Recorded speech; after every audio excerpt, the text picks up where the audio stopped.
Welcome to the 5-Minute English Vocabulary Podcast. My name is Herbert Lee, and I'll be your host. Now you can easily improve your vocabulary without memorizing long lists of boring words, and still develop a powerful command of English. You'll learn the origin of words, or etymology, told as easy-to-remember stories. You'll also hear some jokes, and learn some idioms as well. Season 2, Episode 22, Business Vocabulary Part 2. Let's review and expand on some terms from Part 1. Action items are tasks that need to be completed in order to achieve a specific goal. During a business meeting, it's important to identify action items and assign them to the appropriate team members. This ensures that everyone is clear on what needs to be done and who is responsible for completing each task. Deliverables are the tangible results that are expected from a project or task. They can be anything from a report to a finished product. During a business meeting, it's important to identify the deliverables that are expected from each team member. This ensures that everyone is clear on what they need to produce and by when. Benchmarks are the standards or goals that need to be met in order to consider a project or task successful. During a business meeting, it's important to identify benchmarks and set realistic expectations for what can be achieved. This ensures that everyone is clear on what needs to be accomplished and how success will be measured. These three terms, action items, deliverables, and benchmarks, are essential for effective communication and goal setting in business meetings.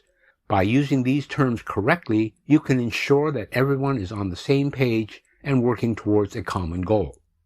In addition to these terms, other context-specific vocabulary includes ROI, Return on Investment, KPI, Key Performance Indicator, and SWOT analysis, SWOT, which means strengths, weaknesses, opportunities, and threats. These words are commonly used in business discussions and can help you demonstrate your knowledge of the industry. ROI, or return on investment, is a measure of the profitability of an investment. It is calculated as the ratio of the net profit to the cost of the investment. In our meeting, we may discuss the ROI of a particular project or initiative, which will help us determine whether it is a wise investment for our company.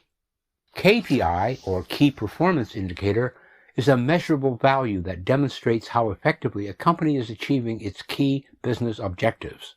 In meetings, you will also discuss the KPIs for your various departments and teams, which will help you identify areas where you are excelling and areas where you need to improve. SWOT, SWOT, or Strengths, Weaknesses, Opportunities, and Threats, is a strategic planning tool that helps businesses identify their internal strengths and weaknesses, as well as external opportunities and threats. In your meeting, you may conduct a SWOT analysis of your company or a particular project, which will help you develop a more effective strategy.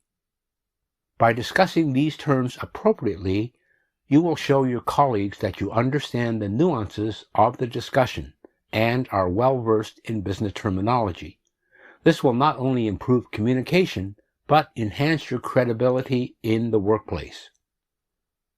Vocabulary that impacts your communication.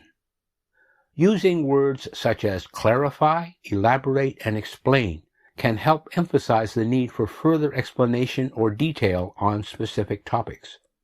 These words not only encourage others to provide more information, but also show an eagerness to learn more about the topic at hand.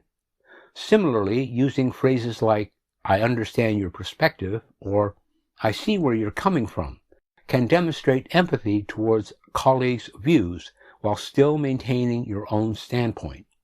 When we clarify something, we are making sure that everyone is on the same page. If you're unsure about a point that someone has made, ask for clarification. If you're presenting information, make sure to clarify any potentially confusing points. By clarifying, we can avoid misunderstandings and ensure that everyone is working towards the same goals. Sometimes we need more information to fully understand a topic. That's where elaboration comes in. If you're presenting information, take the time to elaborate on key points. If someone else is presenting, don't be afraid to ask for more details. By elaborating, we can gain a deeper understanding of the topic at hand. Finally, explaining is a key component of effective communication. When we explain something, we are breaking it down into understandable parts. This is especially important when presenting complex information. By explaining clearly and concisely, we can ensure that everyone understands the information being presented. Improved outcomes through knowledge. One of the most effective ways to improve outcomes in business meetings is through knowledge. When participants come prepared with useful words and relevant information, they are better equipped to contribute meaningfully to the discussion. By taking advantage of resources like industry publications, research reports, and internal data sources, meeting attendees can bring a higher level of expertise to the meeting. Learning basic meeting vocabulary is essential to becoming a valued player in your industry or profession. Listen to this podcast repeatedly to make sure you understand all the business meeting vocabulary that you need to use at your next business meeting. And that wraps up part 2 of Business Meeting Vocabulary. Come back next week and we're going to share with you how to speak up at business meetings. After the 2 sessions, you won't hesitate to speak up at your next business meeting. Bye for now.